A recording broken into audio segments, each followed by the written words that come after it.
আব্দুল কাদের জিলানীর অন্তরে আর কোনো দুঃখ থাকবে না। সুবহানাল্লাহ বলেন। ওয়াজ, যার সঙ্গীত, যার আজান, অলরাউন্ডার, আমার স্নেহধন্য আল্লামা সাঈদী তুমি মরণী, এই গজলের যে উপস্থাপক এবং গীতিকার এবং সুরকার জুবায়ের আহমেদ তাশরিফও আজকের মাহফিলে উপস্থিত। সবাই শুনতে রাজি আছেন তো ইনশাআল্লাহ? সবাই শুনতে রাজি আছেন তো?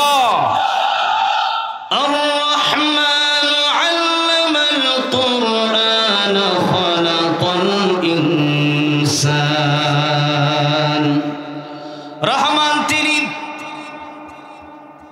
কোরআন শিখালেন যিনি, খালাকাল ইনসান মানুষ বানালেন যিনি। খুবই অল্প সময়ের ভিতরে এই কথাগুলো শেষ করে দেব, তাফসীর লম্বা করব না। প্রথমেই আসি আমরা, আল্লাহ বললেন আমি রহমান রহিম, অর্থাৎ আল্লাহ দয়াময়, আল্লাহ করুণাময়। আমরা যত গুনাহ করি, গুনাহ করতে যেমন পছন্দ করি, আল্লাহ রাব্বুল আলামিন আমাদেরকে ক্ষমা করতেও ভালোবাসেন, এটা আল্লাহ বোঝালেন। এবার আসেন 2 নম্বর আর 3 নম্বর আয়াতের দিকে আমরা যদি লক্ষ্য করি, আল্লাহ তাআলা বললেন আল্লামাল কুরআন, আল্লাহ তাআলা কোরআন শিখালেন। এরপর আল্লাহ বললেন খালাকাল ইনসান, আল্লাহ মানুষ বানালেন। এখন আল্লাহ কোরআন শরীফের সূরা রহমান, যে সূরা রহমান আল্লাহ রাব্বুল আলামিন জান্নাতের ভিতরে মানুষ যাওয়ার পরে জান্নাতি মানুষদেরকে আল্লাহ নিজে সূরা রহমান তেলাওয়াত করে শোনাবেন। বলেন সুবহানাল্লাহ। জান্নাতে যাওয়ার পরে আল্লাহ মানুষকে জিজ্ঞাসা করবেন, ও জান্নাতীরা, তোমাদের কি আর কোনো চাওয়া পাওয়া বাকি আছে নাকি? জান্নাতীরা বলবে আল্লাহ আর কোনো চাওয়া পাওয়া আমাদের বাকি নাই। কোরআন শরীফে যা যা বলেছিলেন তার চাইতে 97 গুণ বেশি আমরা পেয়েছি। কিন্তু নবীরা চুপ করে থাকবেন। আল্লাহর ওলি আব্দুল কাদের জিলানী রাহমাতুল্লাহ আলাইহি দুনিয়ায় থাকতে তিনি একটা শের বলতেন, जन्नत दोज़ख से यार भी क्या करूं, जन्नत दोज़ख से यार भी क्या करूं, आरज़ू है मैं तुझसे देखा करूं। अल्लाह ताला জান্নাত দিয়ে আমি কি করব? দিয়ে দিও জাহান্নামে। জাহান্নামে যদিও তুমি আমারে দিয়ে দাও, আর ওই জাহান্নামের ভিতরে থেকে যদি তুমি আল্লাহরে আমি একটা নজর দেখতে পারি, আমি আব্দুল কাদের জিলানীর অন্তরে আর কোনো দুঃখ থাকবে না। সুবহানাল্লাহ বলেন। সে কথাই জান্নাতে যাওয়ার পরেও মানুষ বলবে আল্লাহ जन्नत दोज़ख से यार भी क्या करूं, जन्नत दोज़ख से यार भी क्या करूं, आरज़ू है मैं तुझसे देखा करूं। आय अल्लाह দুনিয়াতে যতক্ষণ পর্যন্ত তোমারে আমরা না দেখতে পারবো ততক্ষণ পর্যন্ত জান্নাতের কোনো পাওয়াই আমাদের পাওয়া হবে না। আল্লাহ বলবেন, ও জান্নাতীরা, আজকে একটা কোরআনের মাহফিল হবে, ওই কোরআনের মাহফিলে আমি আল্লাহ রাব্বুল আলামিন তোমাদের সাথে দেখা দিয়ে দিব। দুনিয়ার মানুষের জন্য, দুনিয়ার মানুষের চেহারা দেখে পাগল হয়ে মানুষ আত্মহত্যা করে। এবার বলেন আল্লাহর চেহারা দেখলে ভালো লাগবে না খারাপ লাগবে? কম ভালো না বেশি ভালো? সেই ভালোর কোনো শেষ নাই। আল্লাহ রাব্বুল আলামিন তিলাওয়াত জান্নাতের মাহফিলে শুরুতেই বলবেন, দাউদ আজকে তুমি কোরআন থেকে তেলাওয়াত করো। দাউদ আলাইহিস সালাম কোরআন থেকে তেলাওয়াত করবেন, সূরা তাহা তেলাওয়াত করবেন। মানুষ কোরআন তেলাওয়াত শুনে মুগ্ধ হয়ে যাবে। দাউদ আলাইহিস সালামকে আল্লাহ বলবেন, স্টপ, থামুন, এখন কোরআন তেলাওয়াত করবে আমার পয়গম্বর, আমার হাবিব রাহমাতুল লিল আলামিন মুহাম্মদ রাসূলুল্লাহ সাল্লাল্লাহু আলাইহি সাল্লাম নবীজি কোরআন শরীফের সূরা ইয়াসিন থেকে তেলাওয়াত শুরু করে দিবেন। মানুষেরা পাগল পাড়া হয়ে কোরআনের সুর শুনতে থাকবে। যে কোরআনের সুর শুনে কাফির বেঈমানেরা কালিমা পড়ে মুসলমান হয়ে গিয়েছিল, বলেন সুবহানাল্লাহ। নবীজি তেলাওয়াত করতে থাকবেন, হাজার হাজার বছর চলে যাবে, কোরআন তেলাওয়াত শেষ হয় না। কি যে মধুর সুর। এরপরে আল্লাহ নবীকে বলবেন, নবী গো কোরআন তেলাওয়াত এবার আপনি থামান। এবার আল্লাহ রাব্বুল আলামিন জান্নাতীদেরকে জিজ্ঞাসা করবেন, জান্নাতীরা এতক্ষণ যে কোরআন তেলাওয়াত তোমরা শুনেছো কেমন লেগেছে? আয় আল্লাহ, এমন মধুর সুরে কোরআন তেলাওয়াত জীবনে শুনি নাই। আল্লাহ বলবেন, ও জান্নাতীরা, দাউদ পয়গম্বর কোরআন তেলাওয়াত করে শুনিয়েছেন, আমার বন্ধু বিশ্বনবী রাহমাতুল লিল আলামিন কোরআন তেলাওয়াত করে শুনিয়েছেন। আর যে কোরআন আমি আল্লাহ নাজিল করেছি, ওই কোরআন যদি আমি আল্লাহ তোমাদেরকে আজকে তেলাওয়াত করে শোনাই, তাহলে তোমাদের কেমন লাগবে? মানুষ বলবে, আল্লাহ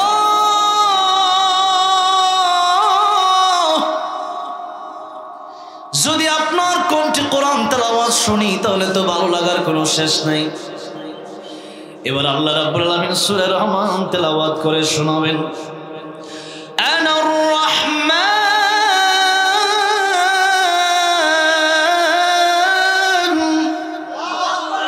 আল্লামাল কুরআন।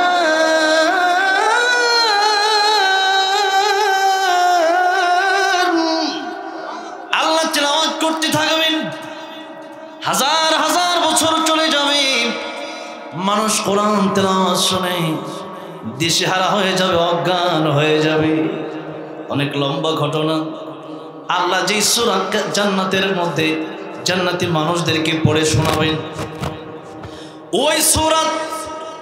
ওই সূরাটা আল্লাহ নাজিল করেন এইভাবে যে আল্লামাল কুরআন খলাকাল ইনসান, আমি আল্লাহ কোরআন শিখালাম, মানুষ বানালাম। অথচ আমরা জানি যে মানুষ দুনিয়াতে আমরা আসলাম আগে, এরপরে না আমরা কোরআন শিখলাম। এখন এই দুই আয়াতের ব্যাখ্যায় মুফাসসিরে কেরামগণ কি বললেন? মুফাসসিরে কেরামগণ বললেন,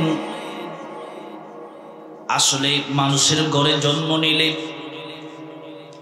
আসল মানুষ হওয়া যায় না, জন্মগত মানুষ হওয়া যায়, গুণগত মানুষ হওয়া যায় না। মানুষের ঘরে জন্ম নিয়েছে আসাদ নূর, মানুষের ঘরে জন্ম নিয়েছে তাসলিমা নাসরিন, মানুষের ঘরে জন্ম নিয়েছে খুনি হাসিনা। কিন্তু মানুষের ঘরে জন্ম নিয়ে তারা মানুষ হতে পারে নাই, বরং কুত্তার চাইতে নিকৃষ্ট হয়েছে। তারা বাংলাদেশ থেকে পালিয়েছে, তারা ঠিক কিনা জুড়ে বলেন? ঠিক তেমনি ভাবি এই দারুল আমিন আইডিয়াল মাদ্রাসা যদি আপনার সন্তানকে যদি আপনি দিতে পারেন, এই কোরআনের শিক্ষা যদি অর্জন করতে পারেন, এই কোরআনের আলোয় যদি তারা আলোকিত হতে পারে, কমপক্ষে সন্তান কোনদিন আসাদ নূর তাসলিমা নাসরিনের মতো নাস্তিক হবে না, হাসিনার মতো খুনি হবে না। এই জন্য আজকে যখন আমাদের সন্তান জন্ম নেয়, তখন সন্তানদেরকে যদি আমরা কোরআন যদি না পড়াই, এই দুটি আয়াতের মাধ্যমে বোঝা গেল কোরআন না পড়লে জন্মগতভাবে মানুষ হওয়া যায়। আরে খাইতে তো পারে গরু, ছাগলও খাইতে পারে। গরু ঘুমায়, ছাগলও ঘুমায়, মানুষও ঘুমায়। গরু ছাগল কখনো বাচ্চা জন্ম দেয়, আপনিও বাচ্চা জন্ম দেন। তাহলে গরু ছাগল আর আপনার মধ্যে পার্থক্যটা কোথায়? কোরআনের জ্ঞান যার মধ্যে নাই, আল্লাহ বললেন লাহুম কুলুবুল লা ইয়াফকাহুনা বিহা ওয়া লাহুম আ'য়ুনুল লা ইউবসিরুনা বিহা ওয়া লাহুম আযানুল লা ইয়াসমাউনা বিহা উলাইকা কাল আন'আমি বাল হুম আদাল উলাইকা হুমুল গাফিলুন।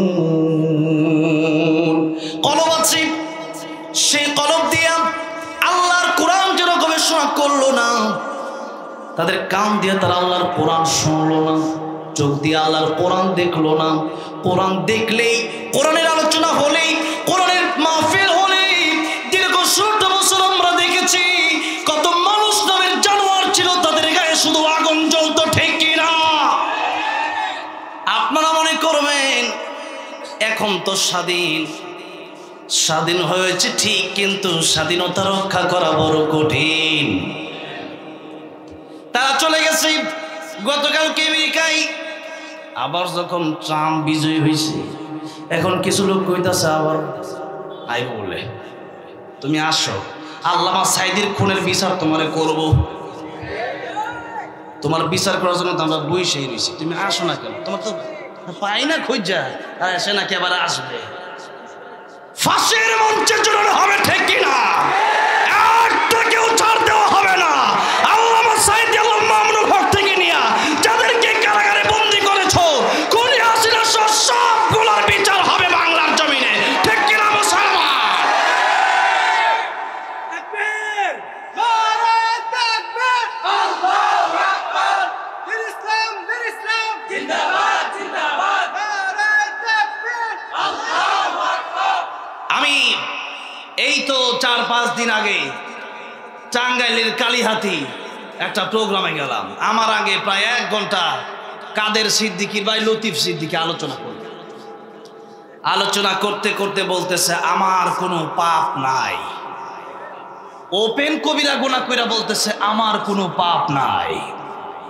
এরপরে মোল্লা হুজুর এই আবার কি, এত কিছু দরকার আছে নাকি? ইসলাম কি পোশাকে নাকি? ইসলাম মনে মনে থাকলেই হয়েছে।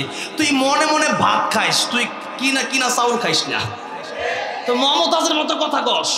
মমতাজ বলছিল, মমতা শিল্পী মমতাজ বাউল্লা কয়টা গান গায়, আউল্লা বাউল্লা জাউল্লা কয়টা গান গায়। ওরা বলছিল আমাদের নামাজ তো মনের নামাজ বড় নামাজ, শয়তানের করে তোরও 3 দিন রেখে কোনো খাবার দেওয়া হবে না, তুই মনে মনে কলা খাবি 3 দিন। এরপরে খাবার চাইলে পানি চাইলে জুতার বাড়ি দেওয়া হবে, শুধু জুতার বাড়ি। খাইতে গেলে মনে মনে খাওয়া যায় না, মুখ দিয়ে খাওয়া লাগে। আর নামাজ পড়তে গেলে বলি মনে মনে পড়বা। বাংলাদেশের মানুষ এখন সচেতন, ঠিক কিনা? প্রতিদিন বাংলাদেশে ওয়াজ মাহফিল হচ্ছে, প্রতিদিন মুফাসসিরিনে কেরামগণ তাফসীর করতেছে, বাংলাদেশের প্রান্তে প্রান্তে মাদ্রাসা। আর এই লতিফ সিদ্দিকী কয় মাদ্রাসা নাকি ব্যাঙের ছাতার মতো গজাইছে, নাউজুবিল্লাহ কম। আমি সেখানেই প্রতিবাদ করলাম, এই বাংলার জমিনে কোরআনের তাফসীর হবে, কোন নাস্তিক এই মঞ্চে আসতে পারবে না। বাংলার জমিনে কোরআনের তাফসীর হবে, কোন রামবাম এই মঞ্চে আসতে পারবে না। এই বিগত 16 বছর যারা আল্লাহর কোরআনের বিরুদ্ধে রাজ কায়েম করতে চেয়েছে, এই কোরআনের মঞ্চে তারা কোনো কথা বলতে পারবে না। শুধু কথা নয়, ওপেনলি তারা কিভাবে ঘুরে বেড়ায়, এদেরকে তাড়াতাড়ি আটক করে ফাঁসির কাস্টে ঝুলাইয়া দেয়, ফাঁসির কাস্টে ঝুলাইয়া দেন, ঠিক কিনা? ইসলামের শত্রুরা হুঁশিয়ার সাবধান! নারায়ে তাকবীর! আমার ভাইরা, আমার মুরব্বী মজিলম, সময় খুবই অল্প, 5 মিনিটের ভিতরে আমি কথা শেষ করে দেব।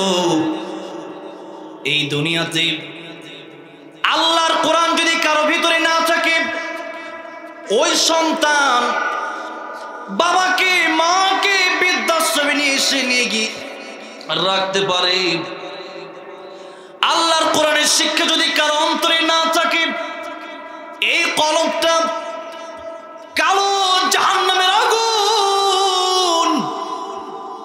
আমি গত পরশুদিনও আমার মাদ্রাসাতে একটা প্রোগ্রাম হয়েছে, আমার মাদ্রাসার প্রোগ্রামে আমি বললাম, ওই যে কয়েকদিন আগে মুফতি আমির হামজা সাহেব এক মাহফিলে তাফসীর করবেন, মুফতি আমির হামজা সাহেবের আগে সাবেক একজন এমপি, সে কোন দলের ওইটা আমার দেখার নাই, এখানে কোরআন তেলাওয়াত করলো, স্টেজে ভুল তেলাওয়াত করলো। আমির হামজা সাহেব ভুল ধরলেন, কারণ হচ্ছে ওয়ালা তাকফু মা লাইসা লাকা বিহি ইলম, যে ইলম তোমার নাই তা তুমি এখানে বলতে আসবা না। এখন আল্লাহর কোরআন যদি আপনার ভিতরে না থাকে, আপনি বলবেন কেন? আল্লাহর কোরআন যার ভিতরে নাই, আল্লাহর কোরআন যে ব্যক্তি তেলাওয়াত করতে পারে না, আপনি আপনি কপালে লিখে নেন আপনার কোনো নামাজ হয় না, আপনার নামাজ হয় না। আপনি আবার মানুষকে কিসের কোরআন তেলাওয়াত শোনাবেন?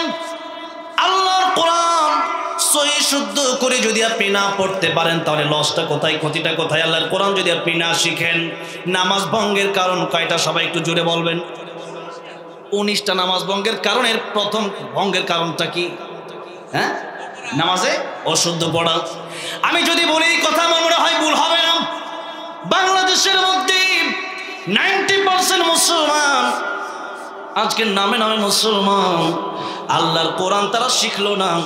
আজকে যদি আপনাদের সবাইকে আমি প্রশ্ন করি আল্লাহর কোরআনটা দাঁড়ায় দাঁড়ায় আমার একটা সূরা শোনান, আল্লাহর কোরআন হয়তো সবাই আমরা শোনাতে পারবেন না। বড় আফসোস, 70 বছর 80 বছর 90 বছর হয়ে গেল, এখনো কি আল্লাহর কোরআন শিখার প্রয়োজন আপনি মনে করলেন না? অথচ নামে নামে আপনার নাম আব্দুর রহমান, আব্দুর রহিম। এই জন্য কবি বলেছেন, নামে মুসলমান নাকি কামে মুসলমান তুমি, নামে মুসলমান নাকি কামে মুসলমান। নামে কামে মিল না হলে, নামে কামে মিল না হলে বইবে যে তুফান তুমি, নামে মুসলমান নাকি কামে মুসলমান তুমি, নামে মুসলমান নাকি কামে মুসলমান। নাম রেখেছে আব্দুর রহিম, কালমা জানে না, এই সমাজে এমন লোকের সংখ্যা অগণনা, ঠিক না? নাম রেখেছে আব্দুর রহমান, নামাজ পড়ে না, এই সমাজে এমন লোকের সংখ্যা অগণনা। এমন সমাজ বদলাতে কে, এমন সমাজ বদলাতে কে রাখবে অবদান তুমি, নামে মুসলমান নাকি কামে মুসলমান তুমি, নামে মুসলমান নাকি কামে মুসলমান। এই জন্য নামের সাথে কাজেও মুসলমান হওয়ার দরকার আছে না নাই? কিয়ামতের ময়দানে ইব্রাহিম আলাইহিস সালামের পরিচয় দিয়ে বাবা আজর জান্নাতে যেতে পারবে না, নবীর পরিচয় দিয়ে চাচা আবু তালিব জান্নাতে যেতে পারবে না, নবীর পরিচয় দিয়ে স্ত্রী জান্নাতে যেতে পারবে না, নূহ আলাইহিস সালামের ছেলে বাবার পরিচয় দিয়ে জান্নাতে যেতে পারবে না। এই যে নিজের আমল নিজে করেন, নিজের ঈমান নিজে ঠিক করেন। আল্লাহ বলছেন, ইয়া আইয়ুহাল্লাযীনা আমানু কু আনফুসাকুম ওয়া আহলিকুম নারা। হে ঈমানদারেরা, নিজেরা জাহান্নামের আগুন থেকে বাঁচাও, পরিবারকে তোমরা জাহান্নামের আগুন থেকে বাঁচাও। আমাকে জিজ্ঞাসা করেন যদি কিভাবে জাহান্নামের আগুন থেকে বাঁচাবো, সমস্ত মুফাসসিরে কেরামগণ একমত, আল্লাহর কোরআন যদি শিখাতে পারেন, নবীর সুন্নাহ যদি শিখাতে পারেন, সন্তানটা জাহান্নাম থেকে বেঁচে যাবে। আর আল্লাহর কোরআন নবীর সুন্নাহ যতক্ষণ পর্যন্ত না শিখাবেন, এই সন্তান জান্নাতে যাবে না। শুধু তাই নয়, কিয়ামতের ময়দানে এই সন্তান যদি জাহান্নামে যায়, এই সন্তান জাহান্নামে যাওয়ার প্রধান একটা কারণ হবে যে তার বাবা মা তার আল্লাহর কোরআন শিক্ষা দেয় নাই। এই জন্য আপনি ডক্টর বান, ইঞ্জিনিয়ার বান, ব্যারিস্টার, উকিল, আপনি যা মনে চাই বানান, কিন্তু আল্লাহর কোরআন প্রাথমিকভাবে মুসলমান হিসেবে শিক্ষা দেওয়ার দরকার আছে না নাই? আজকে আমরা আল্লাহর কোরআন শিক্ষা দিতে রাজি না। মনে করি আল্লাহর কোরআন শিক্ষা দিলে মনে হয় রিজিক আসবে না। আরে না, রিজিকের মালিক তো আমার আল্লাহ। পৃথিবীর কারো বাপের ক্ষমতা আছে নাকি যে একটা চাউল সে ব্যক্তি বানাবে? বানাতে পারবে কেউ? একটা মুরগি, যে মুরগি প্রতিদিন খান, কেউ কি বানাতে পারবে একটা মুরগি? কেউ একটা মাছ বানাতে পারবে? তো সব খাবারই তো আমার আল্লাহ দিচ্ছেন। আমরা তো কোরআন পড়েছি, না খায় তো মরি নাই, বরং দাওয়াতের অভাব নাই, খাওয়ার অভাব নাই। হুজুরে জিজ্ঞাসা দেখেন কয়দিন না খায় রয়েছে, আর আপনার ঘরে 40 পদের খাবার আছে, কিন্তু আপনি যাবার চাইলে রুটি ছাড়া কিছু খেতে পারেন না। আপনার ঘরে 1000 রকমের খাবার আছে, আপনি খাইতে পারেন না। আর হুজুরের ঘরে খাবার নাই, হুজুরের বেতন 10,000, কিন্তু হুজুর দাওয়াত খাইতে খাইতে কুল পায় না। তাহলে বোঝা গেল রিজিকের মালিক কে? আল্লাহ যদি রিজিকের মালিক হয়, আগে তো অনেকে অনেক প্রশ্ন তুলতো। এখন এই যে দারুল আমিন আইডিয়াল মাদ্রাসা, এই মাদ্রাসাতে আমার মাদ্রাসা তাশরিফ ইন্টারন্যাশনাল মাদ্রাসা গাজীপুরে, আমরা তো এখন এমনভাবে পড়াই এখন আর কষ্ট করার কোনো সুযোগই নাই। বাংলার সাথে অঙ্ক, ইংরেজি, আরবির সাথে বাংলা, অঙ্ক, ইংরেজি সবই আছে। তবে এই কথা মনে রাখতে হবে, বাংলা, অঙ্ক, ইংরেজি একদিন শেষ হবে। ও বাবা, ও ভাই, আল্লাহর কোরআন কোনোদিন শেষ হবে না। বরং যারা আল্লাহর কোরআন পড়বে কিয়ামতের ময়দানে আল্লাহর কোরআন তাদেরকে সুপারিশ করে করে জান্নাতে নিয়ে যাবে। চিৎকার মেরে পড়া যাবে না সুবহানাল্লাহ। ইন্না নাহনু নাযালনা যিকরা ওয়া ইন্না লাহু লাহাফিযুন। আল্লাহর কোরআন আল্লাহ হেফাজত করবে, আর এই হেফাজত যাদের মাধ্যমে করবে এরাই জান্নাতে যাবে। এবার আসুন, আল্লাহর কোরআন যদি আপনি না শিখান তাহলে তো আপনি নামাজ ভঙ্গের 19টা কারণের মধ্যে প্রথম কারণটা হচ্ছে আপনি কোরআন শিখালেন না। আপনি 1টা বছর, 2টা বছর, 3টা বছর কোরআন শিখান, এরপর আপনি ডাক্তার, ইঞ্জিনিয়ার বানান, কোনো সমস্যা আমার নাই, কারো নাই। কারণ ডাক্তার তো আমাদের প্রয়োজন আছে, ইঞ্জিনিয়ার আমাদের প্রয়োজন আছে, ব্যারিস্টার আমাদের প্রয়োজন আছে। এই যে রফিক মাদানী ভাই গতকাল 4টা মামলা থেকে মুক্তি পাইল, তাহলে এই যে মুক্তির জন্য উকিল, ব্যারিস্টারের দরকার আছে না নাই? উকিল তো দরকার আছে। সব ডাক্তার যদি হিন্দু হয়ে যায় তাহলে হিন্দুরা যদি বলে, কাফিররা যদি বলে মুসলমানদেরকে ওষুধ দেব না, আমাদের মুসলমান ডাক্তার যদি থাকে তারা বলবে তোদের দরকার নাই, আমরা তো ডাক্তার আছি। সুতরাং মুসলমানদের ভিতরে ডক্টর, ইঞ্জিনিয়ার, ব্যারিস্টার হোক, কোনো সমস্যা নাই। কিন্তু যেহেতু আপনার কাছে আপনি এত সুন্দর একটি মাদ্রাসা পেয়েছেন, আজকে দারুল আমিন আইডিয়াল মাদ্রাসায় যখন আসলাম আমার মনে হলো উত্তরবঙ্গের শ্রেষ্ঠ মাদ্রাসা এই মাদ্রাসাটা। আলহামদুলিল্লাহ বলেন। যোগ্য একজন মানুষ, এত সুন্দর যার তিলাওয়াত, এত সাবলীল যার ভাষা, মাওলানা আব্দুল আমিন, যাকে আমি এত ভালোবাসি আল্লামা সাইদের জন্য, সে আব্দুল আমিন সাহেবের মাদ্রাসায় এসে আমি আগে ভাবছিলাম যে মাদ্রাসা জানি অন্যান্য সাধারণ মাদ্রাসার মতো এত সুন্দর করে মাদ্রাসা তৈরি করেছেন, এবং ওনার এমন কিছু গুণ আছে যেটা আমি এখন বলতেও চাচ্ছি না। এখন আপনাদের সামনে আমার কথা হচ্ছে, আপনারা এই মাহফিল থেকে কলবে একটা কথা ঢুকে নিয়ে যাবেন। সেই কথাটা হলো যে আমার সন্তান ডক্টর, ইঞ্জিনিয়ার, ব্যারিস্টার, উকিল হবে, আমার কোনো সমস্যা নাই, আমার কোনো আফসোস নাই। হোক। আমরা আমাদেরকে আল্লাহ শিক্ষা দিয়েছেন দোয়া। কি দোয়া? রাব্বানা, সবাই পড়েন, রাব্বানা আতিনা ফিদ দুনিয়া হাসানাতাও ওয়া ফিল আখিরাতি হাসানাতাও ওয়া কিনা আযাবান নার। আয় আল্লাহ, দুনিয়ার কল্যাণ আপনি আমাদেরকে দান করেন, আর আখিরাতের কল্যাণ আমাদেরকে দান করেন। আর একটা সবচাইতে বড় বিপদ আছে, ওই বিপদ আসে, ওই বিপদ হচ্ছে কবরের ভিতরে। ওই বিপদ কোন জায়গায়? কবরের পাশে উসমান গনি রাদিয়াল্লাহু আনহু গেলেই কাঁদতেন আর চোখের পানি ছেড়ে দিতেন। লোকেরা জিজ্ঞেস করতো, উসমান গনি এত আলোচনা আল্লাহর নবীর জবান থেকে আপনি শুনলেন, এত তো কাঁদলেন না, কবরের পাশে গিয়ে কেন কাঁদলেন? উসমান গনি ডেকে বলেন, ও লোকেরা, কবরে যদি আযাব শুরু হয়ে যায় তাহলে তার জান্নাতে যাওয়াটা বড়ই কঠিন হয়ে যাবে, আর কবরের জীবন যার সুন্দর হয়ে যাবে তার জান্নাতে যাওয়াটাই সহজ হয়ে যাবে। আর আল্লাহর কোরআন যারা পড়বে, আল্লাহর কোরআন যারা মেনে নেবে, এরা কবর থেকে নিয়ে জান্নাত পর্যন্ত সুখে শান্তিতেই থাকবে, তাদের কোনো টেনশন নাই, কোনো চিন্তা নাই। জোরে কোন সুবহানাল্লাহ। কবরে যাওয়ার সাথে সাথে কোরআন দাঁড়ায় যাবে, কিয়ামতের ময়দানে এই কোরআন আপনার পাশে দাঁড়ায় যাবে। শুধু তাই না, কোরআন যারা করবে আল্লাহ তাআলা, আল্লাহ বলবেন ও তো জাহান্নামী, আল্লাহ কোরআন বলবে, ও আল্লাহ, ওরে যদি জান্নাতে না দাও তাহলে আমি কোরআনকে তুমি অস্বীকার করো। সুবহানাল্লাহ কোন।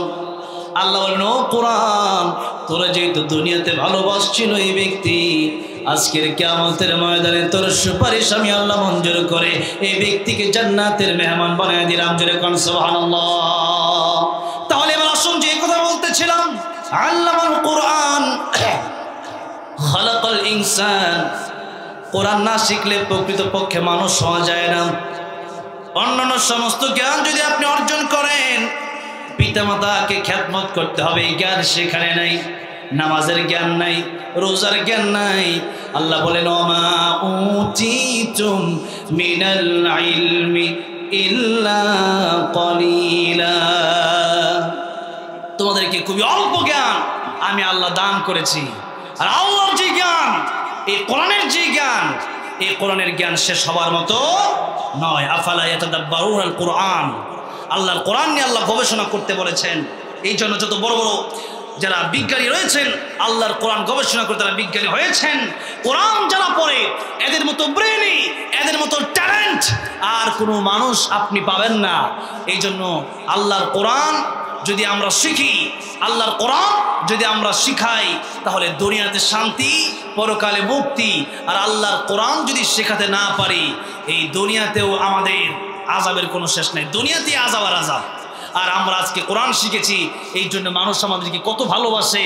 এমপি মন্ত্রীকে মানুষ এত ভালোবাসে না আমাদেরকে যত ভালোবাসে, ঠিক কিনা? যেটা আমি মনে মনে আমার এখনো মাঝে মধ্যে কয়, তোমার বয়স হলে তুমি এমপিতে দাঁড়াইবে। আমি দৌড় এমপি মধ্যে ছাত আর এমপি মধ্যে এমপি মন্ত্রী মুখে লিখে। আল্লাহর যে কোরআন শিখছে এতে আল্লাহ মানুষ যেই দাম দেয়, মানুষ আসলে হৃদয় থেকে কলেজা দিয়ে আমাদেরকে ভালোবাসে, ঠিক কিনা? আর তোরা এমপি মন্ত্রী হস। আমাদের একজন মুফাসসির দৃষ্টান্ত দিতেন, ওদের সালামের স্টাইলই ভিন্ন। স্টাইল কি? এক হাতে এমনি দেয় আর নিচে পাও দিয়ে বাড়ি দেয়। যে এই যে এখন সালামের স্টাইল এইভাবে, আর এমপিগিরি শেষ হয়ে গেলে পরে নিচেরটা, ঠিক কিনা? বুঝেন নাই? এতদিন 15 বছর খুব শান্তি, 15 বছর পরে এখন অবস্থা খারাপ, দেশেই থাকা যায় না। এই শান্তি দরকার আছে। আল্লাহর কোরআন শিখবো, ইহকাল শান্তি পরকাল মুক্তি। সেই কোরআন, সেই ঐশী বাণী আমাদের শিখার প্রয়োজন আছে না নাই? আল্লাহ আমাদেরকে সেই কোরআন শিখে জাহান্নাম থেকে মুক্তি পেয়ে জান্নাতে গিয়ে আল্লাহর দিদার আমাদেরকে নসিব করে দেন, বলেন আমিন।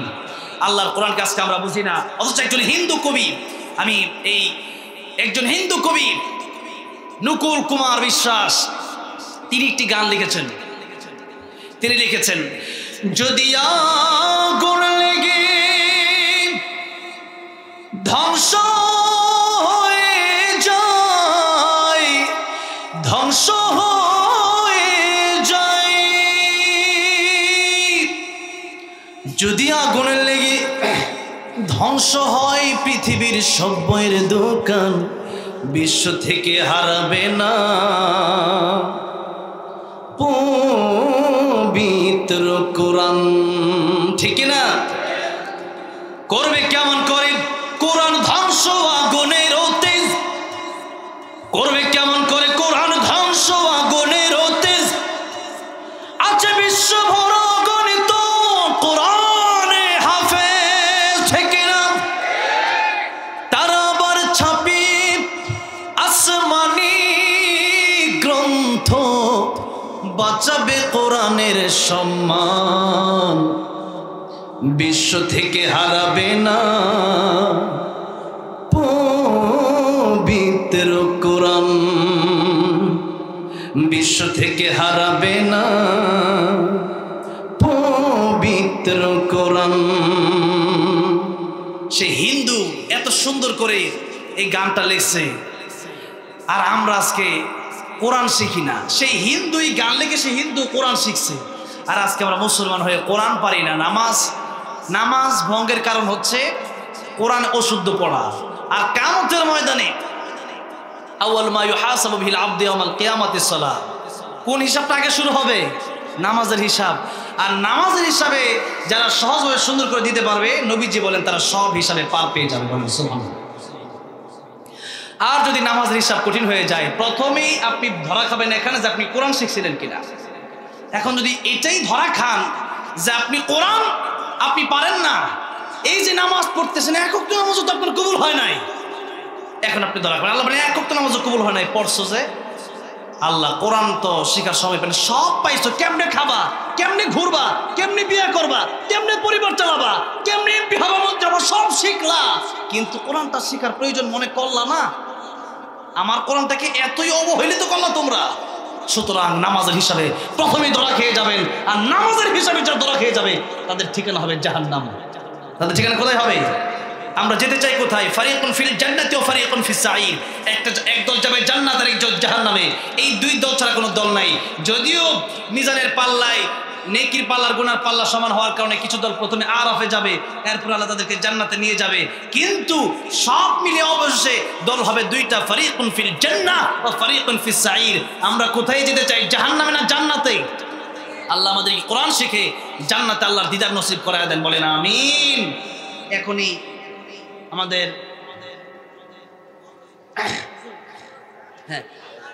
ঠিক 12টা বেজে গেছে।